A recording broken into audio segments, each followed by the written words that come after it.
রাস্তায় যখন কোনো মহিলা তার হাজবেন্ডকে নিয়ে ভিক্ষা করে, ঠিক তখন একটা প্রাইভেট কার এসে দাঁড়ায়, সেই প্রাইভেট কার কিন্তু ভিক্ষা চায়। কই সেই মহিলা তো বলে না যে মানুষেরও কপাল আর আমারও কপাল, মানুষেরও হাজবেন্ড আমারও হাজবেন্ড, মানুষের হাজবেন্ড গাড়ি চালায় আর আমার হাজবেন্ডকে আমি ভিক্ষা করি, তারা কিন্তু শান্তিতে আছে। কেন জানো?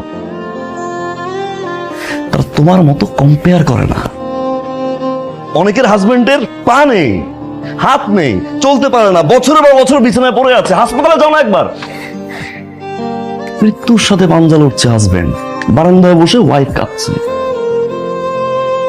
কম্পেয়ার যদি করতে হয় তাদের সাথে করো না। আমার তোমার সুস্থ রাখছে, আমার হাত কাজ করে, আমার পা কাজ করে, আমি একটা সুস্থ মানুষ, আলহামদুলিল্লাহ বলো না। অনেকের হাজবেন্ড অফিসের জন্য বাসা থেকে বের হয়, অফিস থেকে বাসায় ফিরে লাশ হয়ে, হয়তো অ্যাক্সিডেন্ট করে, না হয় কোনো অঘটন ঘটে। আমি তো সুস্থ হয়ে বাসায় ফিরি, একটাবার গেটটা খুলে আমাকে সুস্থ দেখে আলহামদুলিল্লাহ বলো না। আমার ফিলিং শেয়ার করতে পারি না, আমার কষ্টের কথা শেয়ার করতে পারি না, সারাদিন শুধু compare compare compare compare compare, আর I am done with this.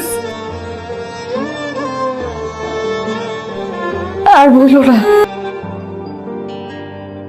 আর বলো না, আমি রিয়েলাইজ করতে পারছি, আর বললো না।